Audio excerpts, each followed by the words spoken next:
Hey guys, welcome back to another episode of Handlebar ASMR. So this episode is not going to be a fun episode, but I think it's going to address something that happens to all of us at one point or another in our lives, and that is resentment. Whether it's to a coworker, friends, family members, resentment is probably one of the most negative emotions that we can experience. It's the bitter feeling that we've been treated unfairly. It combines the three of the big negative emotions, which is fear, anger, and disappointment, and it builds the foundation for hatred. Resentment is a toxic cocktail, and it's seriously bad for you and your relationships and your mental health. So, this episode is actually about a little trick I've learned to help relieve resentment. And it sounds kind of crazy, so stick with me, and I'm going to give you a little bit more on resentment and a little bit of brain knowledge, and then we're gonna put it to a practical use today. So, resentment, the feeling of resentment is basically drinking poison and expecting the other person to die. You're the person who feels all of the emotion, the anger, the fear, the disappointment, and the other person a lot of times doesn't even know you're going through it. They don't even know they've done something to be resented for. So, those who experience resentment may have feelings of annoyance and shame. They might also harbor a desire for revenge. A person may become resentful as a result of a slight injustice or a grave one, perhaps harboring the same bitterness and anger over a small matter as they would for a more serious matter. Feelings of resentment are not linked to any particular condition, but may instead result from the inadequate expression of emotions after a painful experience. They may come from a true, imagined, or misunderstood injustice. A careless comment made by a friend could facilitate indignation and grudging feelings, and criticism from a boss could do the same.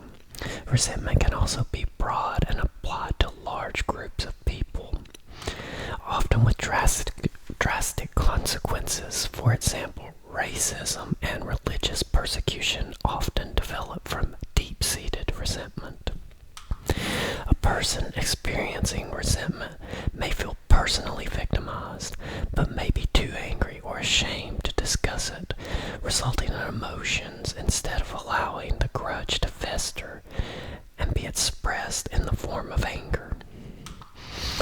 So, there are some signs of resentment, and you may not even know that you're experiencing resentment, but if any of these sound like familiar, maybe you are. Resentment can appear in many different forms.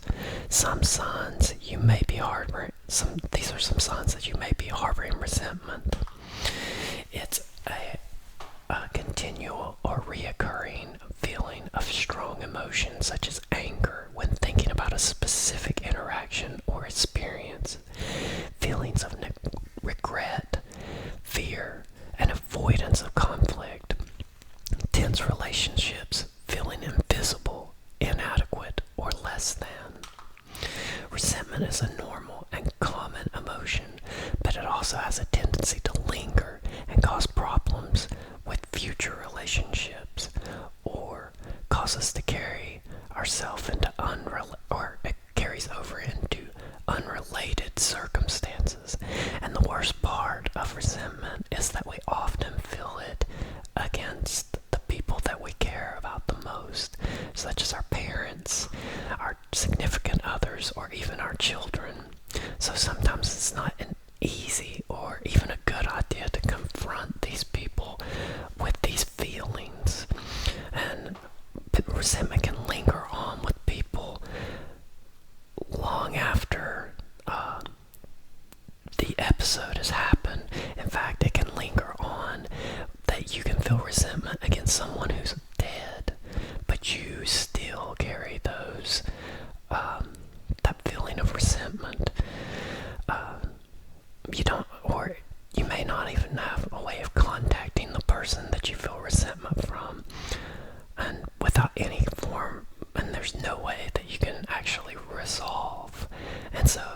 resentment like that never really truly goes away, and it can cause mental stress and show itself as symptoms that you may not even associate with resentment.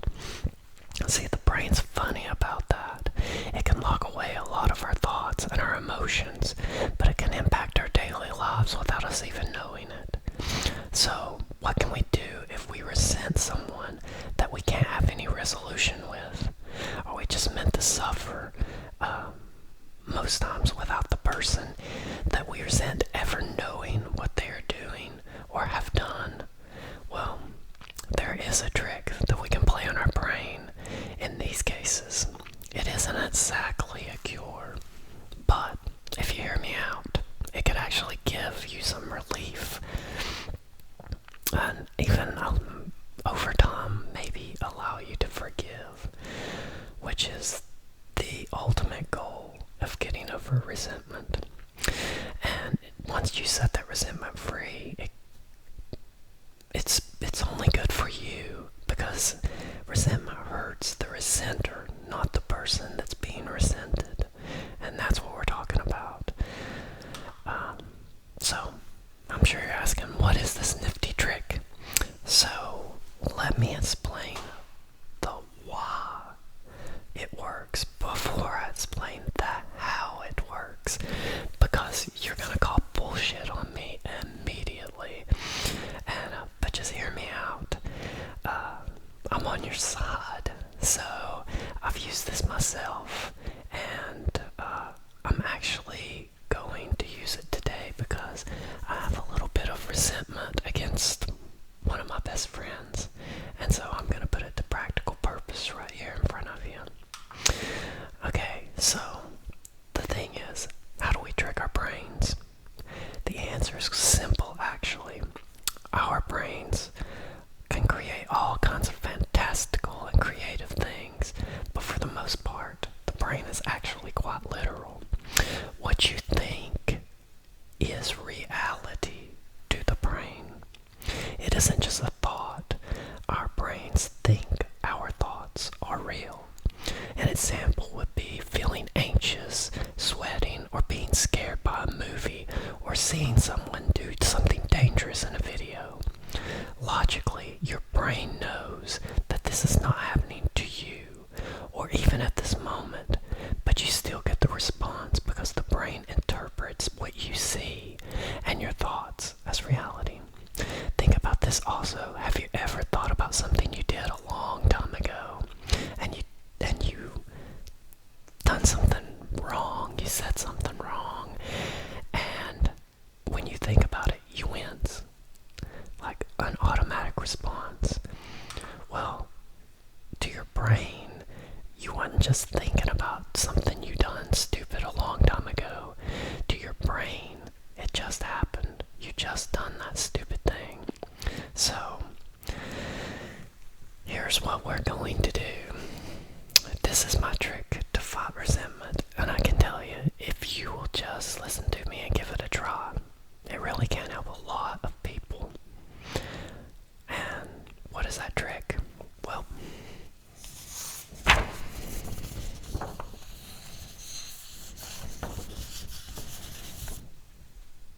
we're gonna write a letter. Okay, so on the first sheet of paper, you're gonna write a letter just as if you actually intended to give it to the person that you're feeling resentment against. Write out everything you want to tell them in detail, what they've done, and how they've affected you. And yes, this must be handwritten. Handwriting uses a separate part of our brain rather than keyboarding and everything like that. And we want to use as much as our brain as possible for this ruse that we're going to pull on it. So, in example, I'm going to write a letter to my best friend. It's about something that we've talked about in the past. We've already had this conversation.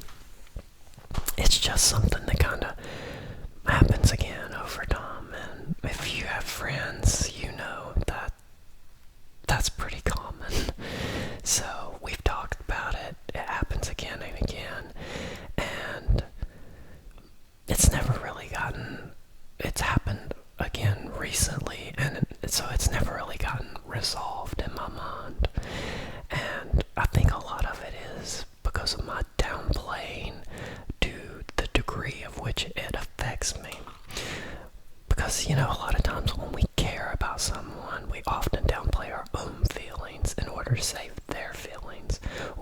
lessen the amount of perceived conflict. But with this letter, you need to be brutally honest with how you feel and what exactly they are doing that makes you feel wronged. I will read mine after I get done, and you will understand what I'm writing about, because this is a pretty common problem between friends. So, here we go.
but feel like I'm being used sometimes. When you're down or need someone to talk to, we hang out a lot and talk almost every day. But once things are going good for you again, you pretty much disappear until the next time you're down or need a shoulder to lean on. It can often be months between times when I hear from you, and it's been this way since we were kids. I was there through all the breakups with girlfriends, or when you were laid off for work, and during those times, you were always around and a big part of daily life. But once you're good again, you get completely absorbed in your own life and can't make time for anybody else. Regardless, you will always be my best friend, and I'll always be there for you. But it would feel nice to at least know you appreciated that. So that is my resentment.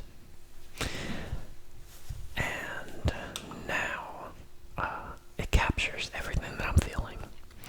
So once you've written yours and you feel satisfied, here's what we're going to do with it.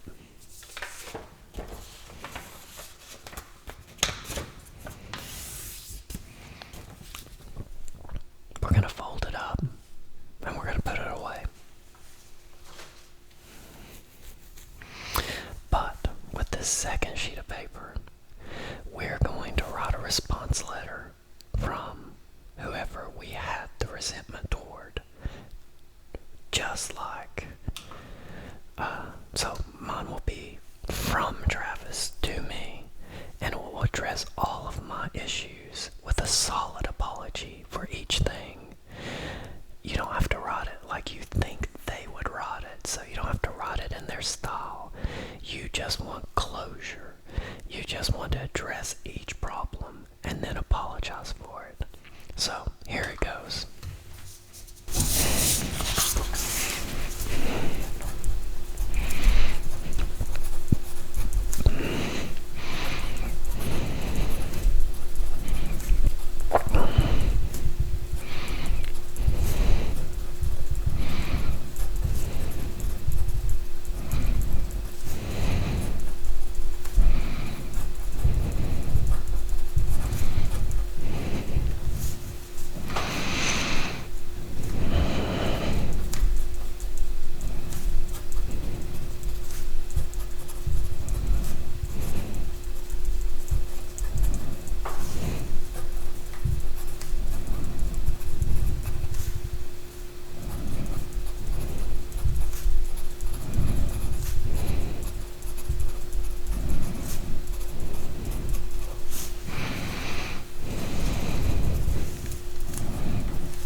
I'm sorry for not always treating our friendship like I should. Your friend, Travis. You'll notice that I only addressed my complaints, and I only gave an apology for them. I didn't make any kind of promises to do better or anything like that, or change my ways, because after all, this is make-believe. So we can't really expect it to change their behavior. They're not even going to know we done this. So now, with this letter, what you're going to do is you're going to read it to yourself right before you go to bed every night for a solid week. Now, every time you read this, you're going to know you wrote this letter. So logically, it shouldn't help. But most times you'll get a sense of relief and peace from it. And really, that's all we want from it, is a little bit of an antidote for that poison that we've been feeding ourselves. So, give it a try. What do you really have to lose? This is based on a lot of scientific principles, not just my own made up voodoo or anything like